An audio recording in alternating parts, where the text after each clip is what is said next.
여호수아 14장 6절부터 9절까지의 말씀 우리 함께 읽습니다. 시작. 그때 유다 자손이 길갈에 있는 여호수아에게 나아오고 그닛 사람 여분네 아들 갈렙이 여호수아에게 말하되 여호와께서 가데스 바네아에서 나와 당신에게 대하여 하나님의 사람 모세에게 이르신 일을 당신이 아시는 바라.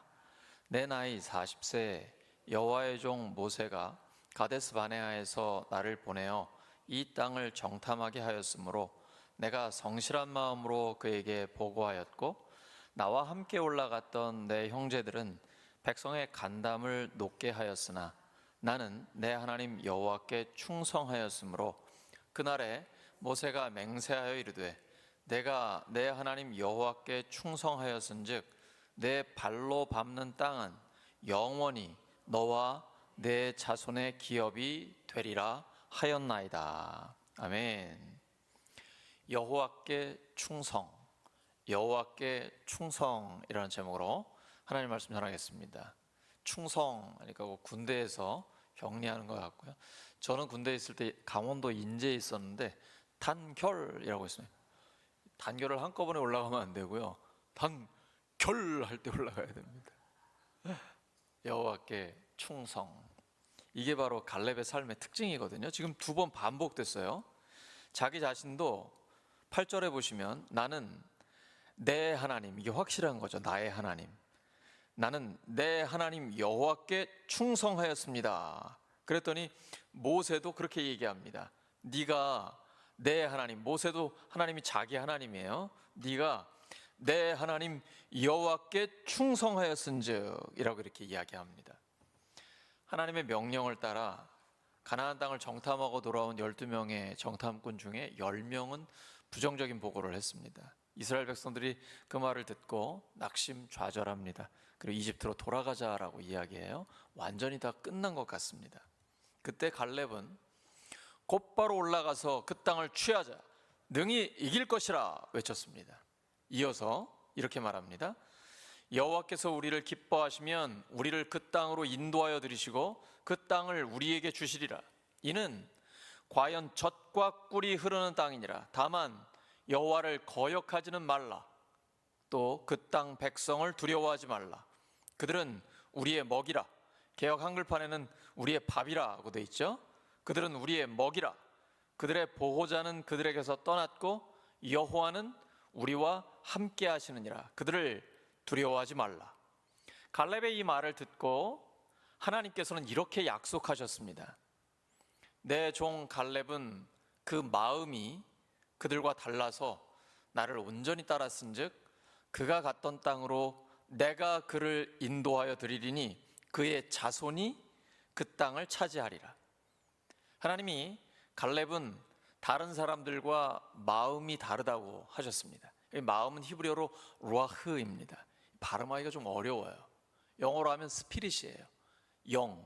영이 다르다는 것입니다. 지금 갈렙 같은 경우에는 원망, 불평, 부정적으로 본 사람들과는 영이 다른 거예요. 낙심의 영, 원망, 불평의 영이 아니라 성령으로 충만한 사람이었습니다. 그래서 절망 중에도 소망을 품을 수 있었습니다. 상황은 똑같습니다. 현실을 직시하고 분석한 것은 동일한데 여기에 믿음의 눈을 더한 것입니다. 영적인 눈이 열린 것입니다. 성령 충만해서 하나님의 약속을 붙들고 도전합니다. 그러니까 그 자손이 복을 받아서 그 땅을 차지하게 됩니다. 갈렙은 자기 손으로 직접 부동산을 유산으로 주지 않았습니다. 믿음의 유산을 주었습니다. 그랬더니 하나님께서 그 자손들이 땅을 차지하게 해주셨습니다. 이게 진짜 지혜죠. 지혜로운 사람은 자녀들에게 물고기를 직접 잡아주지 않습니다. 물고기 잡는 법을 가르쳐주죠.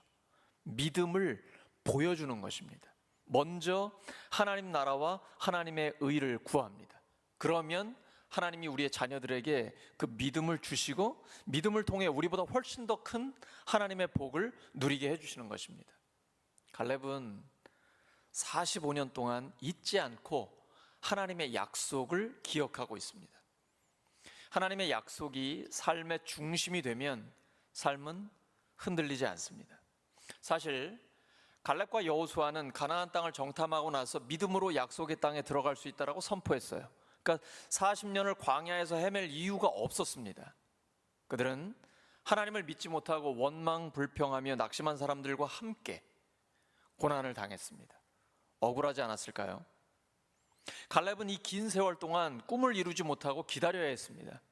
그는 고통의 시간을 어떻게 견딜 수 있었을까요? 바로 그 다음 여호수아 14장 10절에 이렇게 말합니다. 이제 보소서, 여호와께서 이 말씀을 모세에게 이르신 때로부터 이스라엘이 광야에서 방황한 이 45년 동안을 여호와께서 뭐 한 대로요? 말씀하신 대로 나를 생존하게 하셨나이다. 이 짧은 문장 안에 말씀이 2번 나옵니다. 여호와께서 이 말씀을 모세에게 이르신 때로부터, 여호와께서 말씀하신 대로. 그는 하나님의 말씀을 붙들고 견뎠습니다. 이게 가장 강력한 것입니다. 말씀이 곧 하나님이에요. 말씀을 붙든 사람은 하나님께 붙들린 사람입니다. 사실은 자기가 붙들고 있는 것 같지만 하나님이 그 말씀으로 그 사람을 붙들고 계신 것입니다. 자기가 버틴 게 아니고 하나님이 버티게 해주신 것입니다. 갈렙이 유다 지파입니다. 유다 지파에서 다윗 왕이 태어납니다. 다윗의 후손으로 예수 그리스도께서 오십니다. 갈렙은 이 산지를 내게 주소서 외쳤습니다. 가장 험한 땅 헤브론을 달라고 했습니다. 험한지 몰라서 그런 게 아닙니다. 현실을 직시해서 잘 알고 있습니다. 가장 험한 땅이에요. 나이도 85세입니다. 근데 45년 전이랑 영적으로나 육적으로나 동일하게 건강하다라고 얘기합니다. 나 지금도 싸울 힘이 있습니다 라고 외칩니다. 어제 시진핑하고 푸틴이 대화한 거 들으셨어요? 동갑입니다. 72세예요. 네, 요즘은 과학이 발전해서 장기 이식 같은 거 잘하면은 150세까지 살 수도 몰라요. 거기 더 나아가서 불멸할지도 몰라요. 이런 얘기 둘이서 나누는 게 공개가 됐어요. 근데 진짜 우리가 100세까지는 살 것 같고 그 이상도 어떻게 될지 모르겠어요. 과학이 굉장히 빨리 지금 발전하고 있으니까요. 갈렙이 85세에 가장 험한 땅을 달라고 했습니다. 근데 갈렙의 후손 다윗의 후손으로 오신 예수님도 쉬운 길을 선택하지 않으셨습니다. 얼마든지 쉽게 하실 수 있는데 그러지 않으셨어요. 험한 십자가를 선택하셨습니다. 그리고 부활로 완전한 승리를 이루시고 우리에게 하나님 나라를 선물로 주셨습니다. 사랑하는 우리 울산교회 성도 여러분, 하나님의 약속이 이루어지는 삶에는 특징이 있습니다. 여호와께 충성, 하나님께 충성하는 것입니다. 다른 사람이 뭐라고 하든지 간에 나는 내 하나님께 충성하는 것입니다. 하나님의 약속을 기억하고 현실을 직시하며 끝까지 여호와께 충성하는 것입니다. 예수님처럼, 갈렙처럼 쉽고 편한 길을 선택하지 않고 힘들어도 사명의 길을 선택하는 것입니다. 하나님께 끝까지 충성해서, 여호와께 끝까지 충성해서 하나님의 약속이 이루어지는 삶을 사시기를 예수 그리스도 이름으로 축원합니다. 하나님 아버지 감사합니다. 갈렙이 45년 동안 하나님의 말씀을 가슴에 품고 흔들리지 않았던 것처럼 저희들도 하나님의 약속을 마음에 품고 흔들리지 않는 견고한 삶을 살게 해주시옵소서.